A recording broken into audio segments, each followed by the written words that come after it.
बच्चों, आज मैं फिर आपका वेलकम कर रहा हूँ हमारी केमिस्ट्री की इनऑर्गेनिक केमिस्ट्री की क्लास में।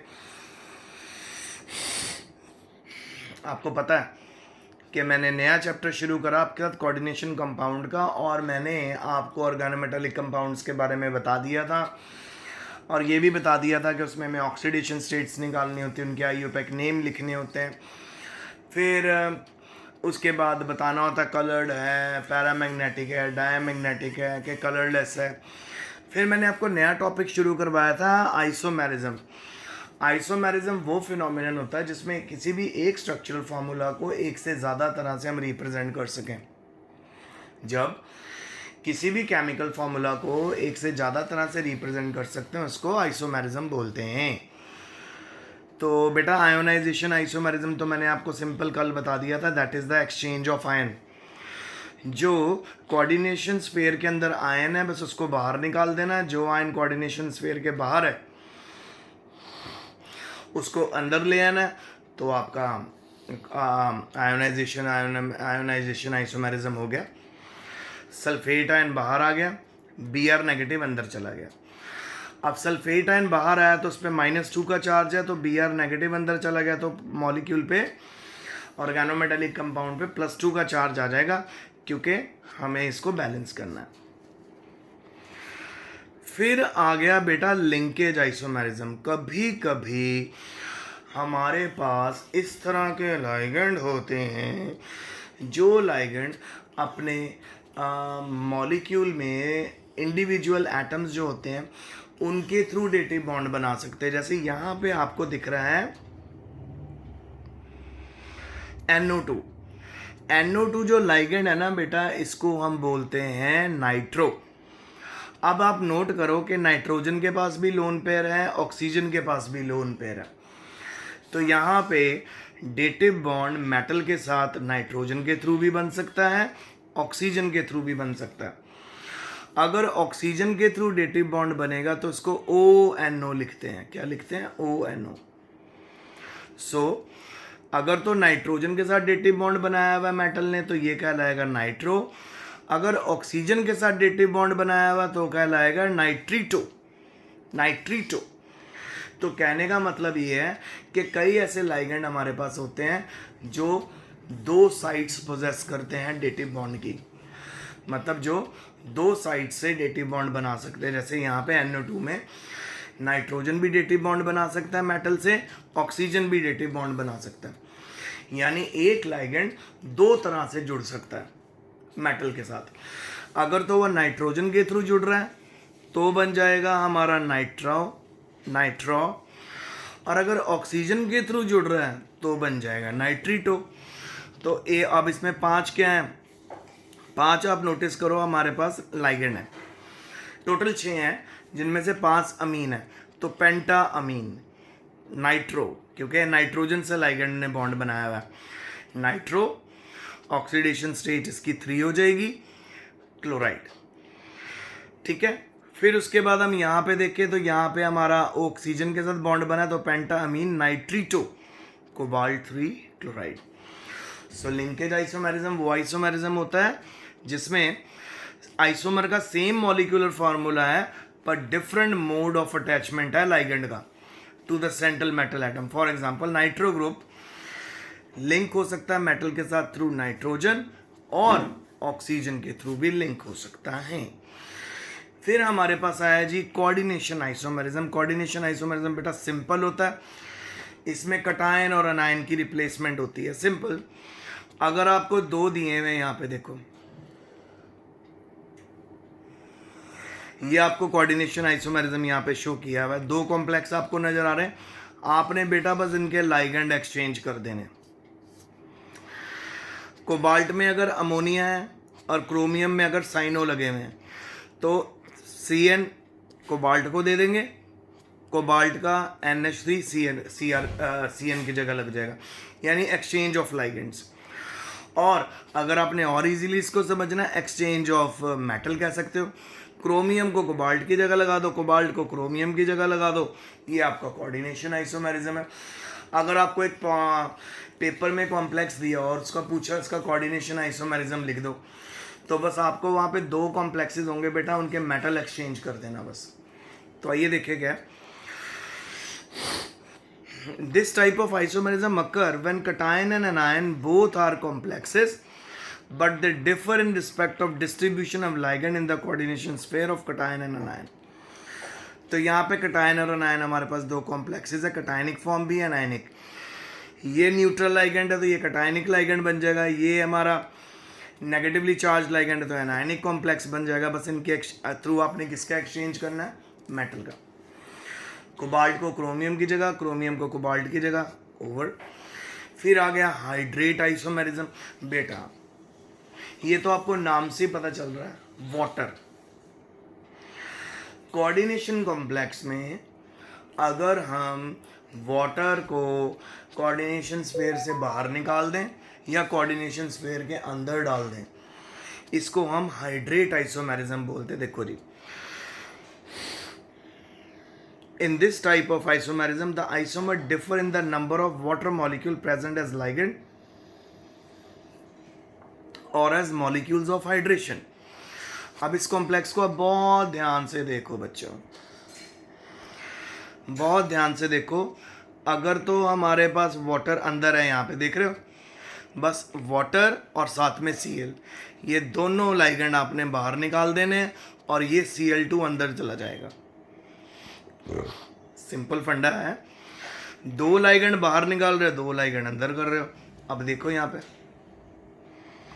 दोनों Cl2 लाइगेंड अंदर चले गए और ये लाइगेंड बाहर आ गए, वाटर बाहर आ गया। तो जब किसी आइसोमेरिज्म में वाटर कोऑर्डिनेशन स्फीयर के में पहले अंदर होता है और दूसरे आइसोमेरिज्म में कोऑर्डिनेशन स्फीयर के बाहर आ जाए, उसको हाइड्रेट आइसोमेरिज्म बोलते हैं। अब बेटा मैं आगे आपके साथ जा रहा हूँ, बड़ा इंटरेस्टिंग टॉपिक है ज्योमेट्रिकल आइसोमेरिज्म। आपको याद है मैंने आपको सिस और ट्रांस शेप करवाई थी जब हम +1 में थे। सिस में सिमिलर एटम साथ साथ होते हैं और ट्रांस में सिमिलर एटम सेपरेटेड होते हैं। तो वही फंडा यहाँ पे अलग अलग पोजीशन जो लाइगेंड की होती है, जो सिस फॉर्म में होते हैं, यानी आप कह सकते हैं एक दूसरे के एडजेसेंट होते हैं, और ऑपोजिट फॉर्म में होते हैं यानी ट्रांस फॉर्म में होते हैं, around central ion in complex. ठीक है, तो लाइगेंड्स की पोजीशन में अगर चेंज आ जाए, या तो सिमिलर लाइगेंड एक साथ प्रेजेंट हो या सिमिलर लाइगेंड एक दूसरे से सेपरेटेड हो around the central metal atom और आयन इन अ कॉम्प्लेक्स, तो इस तरह ज्योमेट्रिकल आइसोमेरिज्म एग्जिस्ट करता है। और ये ज्योमेट्रिकल आइसोमेरिज्म बेटा 2 तरह का होता है, cis trans isomerism, cis and trans.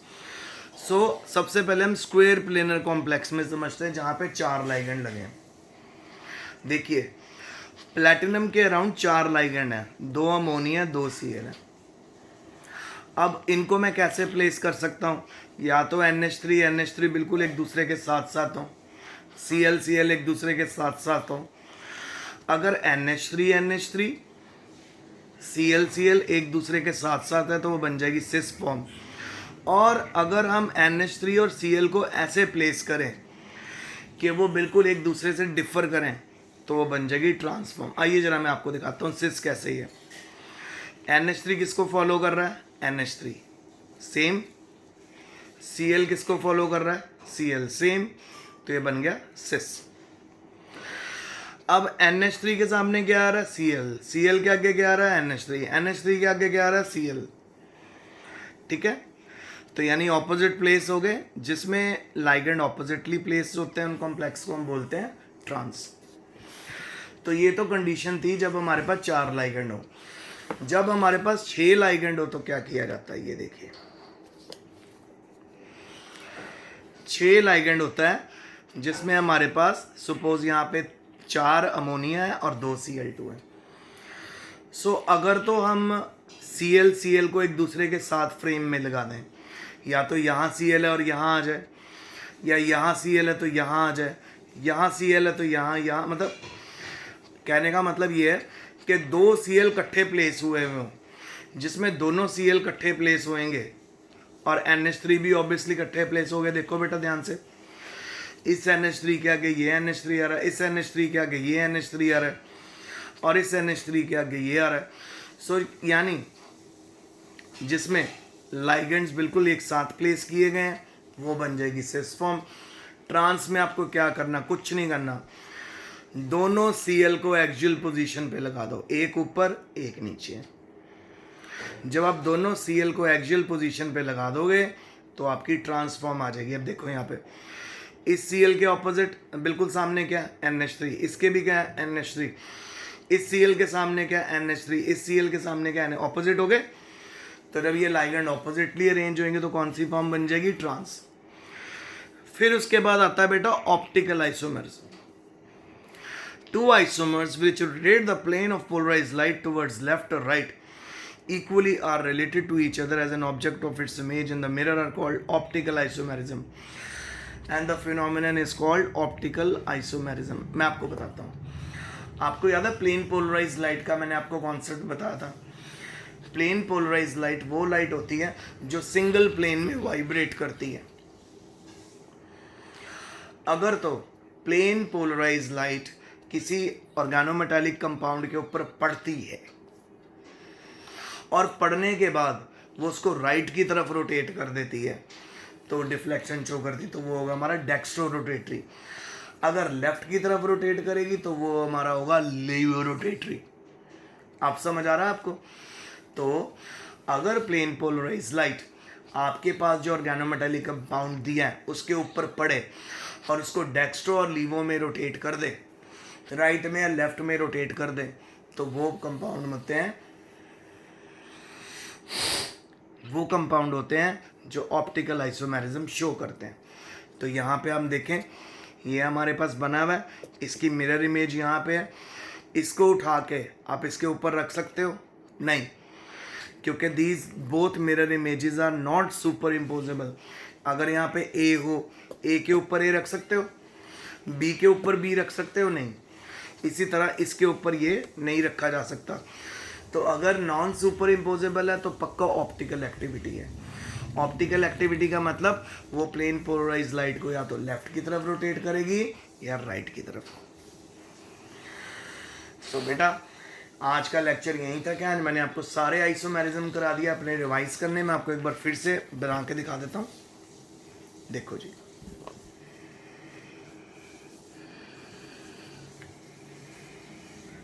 सबसे पहले ionisation isomerism, exchange of ion, अंदर वाला आयन बाहर, बाहर वाला आयन अंदर। लिंकेज आइसोमेरिज्म, जिसमें इस तरह का हमारा लाइगेंड होता है जिसकी दो साइड होती हैं अटैचमेंट की, चाहे तो वो नाइट्रोजन से अटैच कर ले, बॉन्ड बना ले, चाहे वो ऑक्सीजन से। नाम में चेंजेस आ जाएंगे। जैसे NO2 नाइट्रो होता है अगर वो नाइट्रोजन के थ्रू डेटिव बॉन्ड बनाता है, नाइट्रीटो होता है अगर वो ऑक्सीजन के थ्रू डेटिव बॉन्ड बनाता है। फिर आ गया कोऑर्डिनेशन आइसोमेरिज्म। कोऑर्डिनेशन आइसोमेरिज्म में हमें इस तरह से कैटायनिक और एनायनिक कॉम्प्लेक्स दिए होंगे। कुछ नहीं करना, simple exchange of metal, chromium की जगह कोबाल्ट, कोबाल्ट की जगह क्रोमियम। फिर हाइड्रेट आइसोमेरिज्म। हाइड्रेट आइसोमेरिज्म वो होता है जिसके अंदर हमारा मेन जो एम्फोसिस होता है वो वाटर लाइगेंड के ऊपर होता है। अगर वाटर का लाइगेंड, वाटर बाहर आ जाएगा कॉम्प्लेक्स से तो वो 2Cl अंदर। देखो ये दो लाइगेंड है हमारे, इन दोनों लाइगेंड को अगर मैं बाहर निकाल देता हूँ तो ऑब्वियसली दो लाइगेंड का एक्सचेंज अगर बाहर आया तो दो लाइगेंड अंदर भी जाएंगे। तो जैसे ही दो लाइगेंड अंदर जाते हैं, दो बाहर आते हैं, तो ये हाइड्रेट आइसोमर बन जाता है। क्यों? क्योंकि वाटर इसमें कभी अंदर आ रहा है, कभी बाहर जा रहा है। तो जिन ऑर्गेनोमेटालिक कंपाउंड में वाटर का exchange in and out of complex होने हम क्या बोलते हैं? Hydrate isomerism. समझ आ रहा है बेटा? फिर उसके बाद आ गया बच्चों हमारा ज्योमेट्रिकल आइसोमेरिज्म। ज्योमेट्रिकल आइसोमेरिज्म भी दो तरह का, सिस और ट्रांस। फिर मैंने दोनों कॉम्प्लेक्स में आपको ज्योमेट्रिकल आइसोमेरिज्म समझा दिया। एक तो मैंने आपको बताया जी उस कॉम्प्लेक्स में जिसमें 4 लाइगेंड यूज होते हैं। अगर तो सेम लाइगेंड प्लेस हुए हुए हैं एडजेसेंट एक दूसरे के साथ, वो सेम है, NH3 Cl, तो वो सिस फॉर्म है। और अगर वो ऑपोजिटली प्लेस्ड हुए हैं। NH3 के ऑपोजिट Cl है, Cl के ऑपोजिट NH3, तो वो है ट्रांसफॉर्म। अच्छा जी, अब हम ऑक्टाहाइड्रल कॉम्प्लेक्सेस के बारे में बात करते हैं। ऑक्टाहाइड्रल कॉम्प्लेक्सेस में भी जो Cl होंगे वो एडजेसेंट है, NH3 एडजेसेंट है, तो सिस फॉर्म। अगर आप दोनों पोजीशन जो एक्सियल पोजीशन है उस पर Cl लगा दो और बाकी स्क्वायर पोजीशन के ऊपर प्लेनर पे आप लगा दो NH3, तो आपकी ट्रांसफॉर्म आ जाएगी। क्योंकि इधर से देखो Cl NH3 को फेस कर रहा है, NH3, तो ये ट्रांस। सिमिलरली ये वाला Cl NH3 फेस कर रहा है, ये भी ट्रांस। सो बेटा ये मेरा आज का लेक्चर था। मैंने आपको आइसोमेरिज्म बहुत अच्छे से करवा दी, ये पेपर में बहुत आता है। सो कोऑर्डिनेशन कॉम्प्लेक्सेस में आइसोमेरिज्म भी आपको समझ आ गया। कौन कौन सा आइसोमेरिज्म किया? Ionisation, linkage, coordination, hydrate and geometrical.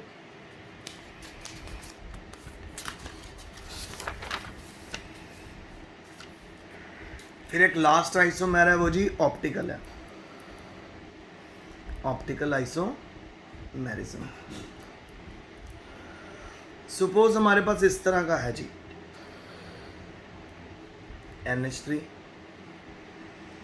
NH3 और यहाँ पे इथाइल डायमीन भी है, ठीक है। फिर हमारे पास है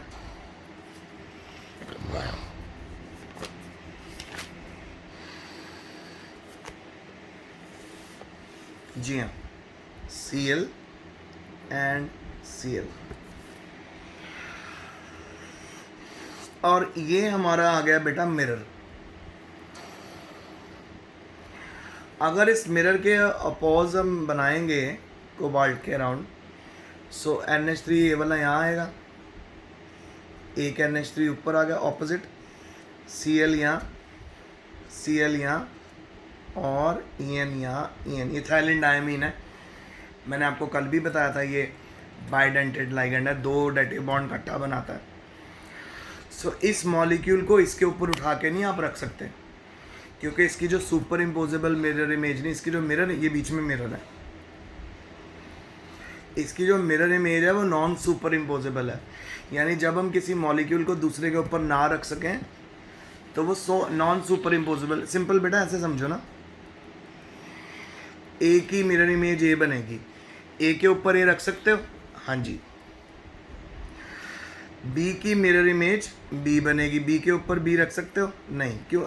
ऐसे देखो, बी की मिरर इमेज ऐसे बनेगी, तो इसके ऊपर ये नहीं रख सकते ना, ये भी नॉन सुपर इम्पोजेबल है, इस करके ये होगा ऑप्टिकली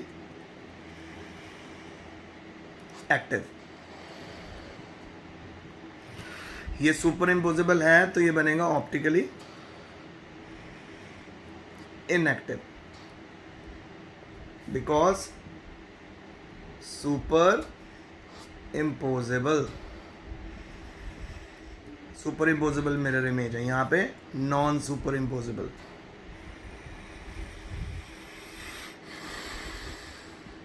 तो जिसमें non super imposable mirror image होती है वो ऑप्टिकली एक्टिव होते हैं, तो इस केस में भी non super imposable mirror image है, ये ऑप्टिकली एक्टिव है। ऑप्टिकली एक्टिव कंपाउंड कौन से होते हैं? वो कंपाउंड जो प्लेन पोलराइज लाइट को या तो राइट की तरफ रोटेट करते हैं डेक्स्ट्रो, या लेफ्ट की तरफ रोटेट करते हैं लीवो। तो बेटा ये मेरा आज का लेक्चर था, आपको समझ आया होगा। अच्छे से पढ़ना, मेहनत करना, stay home, stay safe, best of luck and study hard.